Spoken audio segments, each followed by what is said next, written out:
Hola niños, muy buenos días.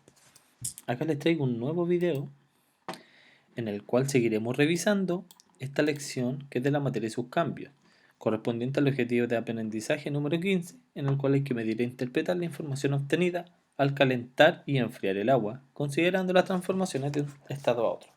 Bueno niños, espero que se encuentren súper bien, que sigan tomando las medidas de precaución necesarias para que no se vayan a contagiar ni nada por el estilo.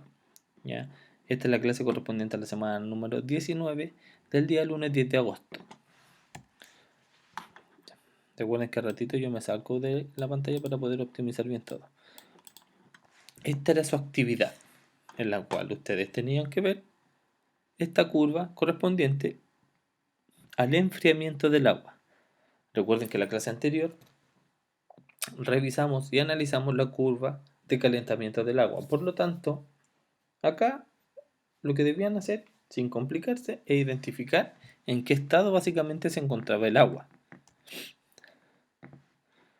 Cuando hablamos del punto A, y estamos obviamente hablando del agua, sobre los 100 grados Celsius encontramos solamente vapor de agua, ¿ya? Va a haber solo vapor acá, porque sobre 100 grados Celsius, que es el punto de ebullición, el agua ya se encuentra en solo vapor. Pero cuando llegamos a los 100 grados Celsius, que es el punto de ebullición del agua, vamos a obtener claramente, bueno, en BC básicamente, que es una mezcla entre gas, vapor de agua y líquido, que es el agua en sí. ¿Ya? Porque a los 100 grados el agua está ebulliendo, por lo tanto gran parte de la fase líquida está pasando a estado gaseoso. Acá si enfriamos, o sea vamos disminuyendo la temperatura, el vapor se va a condensar y se va a formar agua. Pero a esta temperatura todavía tenemos una mezcla de ambas. Pero ¿qué pasa en el tramo de CAD? En el tramo de CAD el vapor ya se ha condensado completamente y solamente vamos a tener en el frasquito agua, o sea, estado líquido. En el fragmento CD, ¿ya? Solamente agua. Pero ¿qué pasa cuando el agua llega a los 0 grados? Vamos a tener una mezcla entre agua líquida y agua sólida, que es hielo básicamente. Por lo tanto, en el tramo DE vamos a tener hielo y agua. Pero ya cuando la temperatura baja a los 0 grados, claramente solamente vamos a tener hielo. Eso era lo que tenían que ustedes identificar en esta tarea y que no muchos me han entregado. Pero todavía tengo fe, ¿ya? Por lo tanto, es importante que conozcan que a los 0 grados el agua se congela, a los 100 grados el agua se evapora. En este trayecto se encuentra en su estado líquido. En este tramo vamos a tener una mezcla gas líquido y acá vamos a tener una mezcla líquido sólido. Básicamente eso. ¿Ya? A modo de desarrollo, deben analizar la información del gráfico y luego van a responder las siguientes preguntas. Lo mismo que vimos anteriormente. Acá tenemos el calentamiento del agua y esto lo vimos en la clase anterior. Acá está sólido, por lo tanto en el tramo de AB vamos a encontrar solo hielo.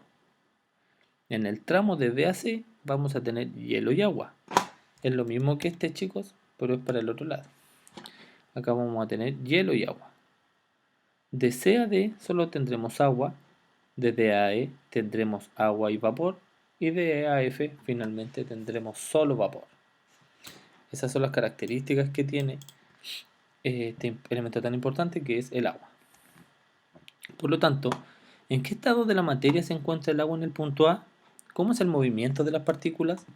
En el punto A ya vimos que solamente se encontraba en estado sólido. Por lo tanto, ¿en qué estado de la materia se encuentra el agua en el punto A?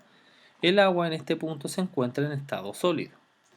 Por lo tanto, el movimiento de sus partículas es prácticamente nulo, debido a que está ya sólido en su estructura de hielo, que tiene una estructura uniforme y definida por el agua. ¿Ya? Por lo tanto, ¿en qué estado se encuentra?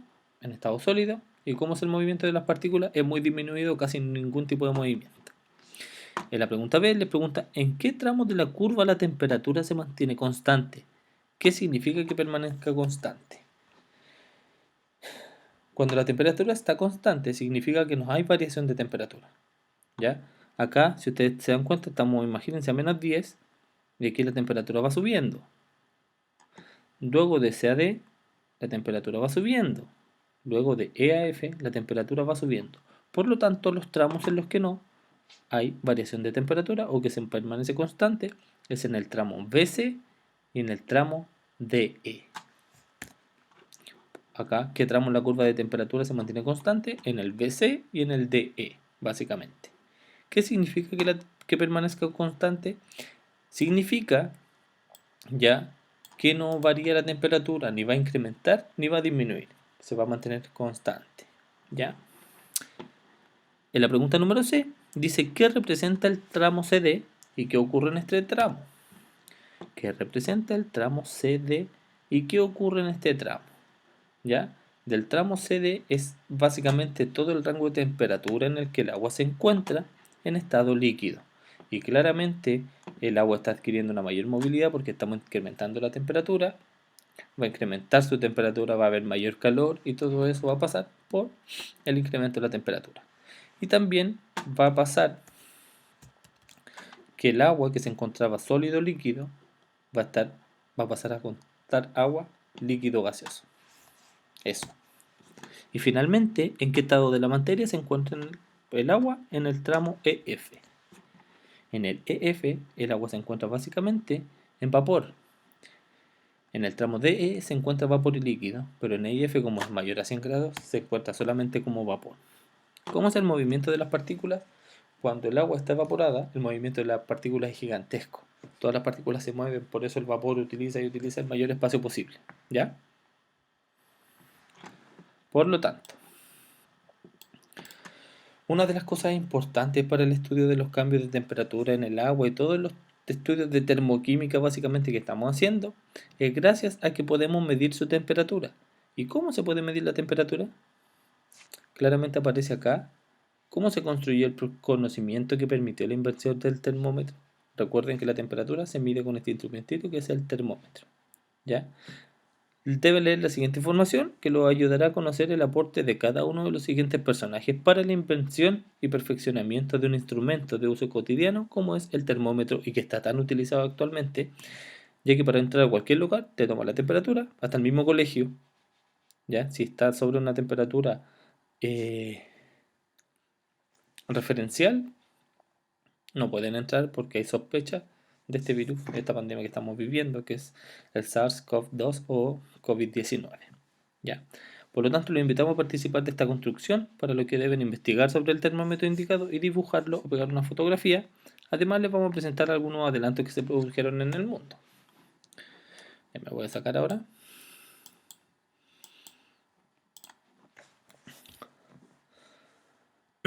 Acá tenemos 3 científicos que trabajaron básicamente, ¿ya?, con la construcción del termómetro. Fernando II de Medici, que vivió en 1610 y 1670, bueno, vamos a partir con Galileo mejor. Galileo Galilei vivió entre 1564 y 1642. Fue un físico y astrónomo italiano. Descubrió que la densidad de los líquidos varía con la temperatura. Basándose en esta observación, creó su propio, como dice acá, instrumento de medición, el termoscopio. ¿Ya? ¿Qué descubrió Galileo? Que la densidad de los líquidos variaba con la temperatura. Por lo tanto, construyó su propio termoscopio. Luego vino Fernando II de Medici, que era un estadista italiano también, aficionado a la ciencia. Construyó el primer termómetro sellado, el cual estaba relleno de agua, alcohol o una mezcla de ambos. Luego vino Anders Celsius en 1701 a 1744, que fue un físico y astrónomo sueco. Descubrió los puntos fijos del agua durante los cambios de estado, lo que le permitió calibrar un termómetro en una escala basada en los valores de temperatura de congelación y ebullición del agua. Él pudo determinar cómo se encontraba el agua a 0 grados, el agua a 100 grados, ¿ya? Que el agua a 0 grados es su punto de fusión, el agua a 100 grados es su punto de ebullición, y en base a eso creó la escala que actualmente rige la temperatura a nivel mundial casi, que es la escala de los grados Celsius. Por lo tanto, como dice acá, ustedes lo que van a hacer, investigar y dibujar cada uno de los termómetros. El termoscopio, el termómetro de alcohol o de agua y el termómetro de Anders Celsius. En la actualidad, además de los clásicos termómetros de mercurio, existen también los termómetros de infrarrojo. Estos poseen la capacidad de medir la temperatura a varios metros de distancia sin entrar en contacto directo con los objetos gracias a la radiación emitida por estos. Hay termómetros digitales, ahora hay una serie de cambios que se le han hecho al termómetro original. Por lo tanto, ustedes van a ir dibujando y describiendo cada uno de los termómetros, desde el termoscopio, que es el más antiguo, hasta los termómetros infrarrojos. Luego van a completar esta tablita, en la cual tienen el proceso, el estado inicial y el estado final. Por ejemplo, ¿cómo se llama el paso de estado gaseoso a estado sólido sin pasar por líquido? Se le llama sublimación inversa, por lo tanto ustedes van a escribir sublimación inversa. Si aquí pone líquido y acá gas, el paso de líquido a gas se llama evaporación, entonces ahí ustedes tienen que poner evaporación. ¿Qué es la fusión? El paso de sólido a líquido, y así sucesivamente ustedes van a ir rellenando esta tablita. Tienen que ponerse absorbe o libera energía.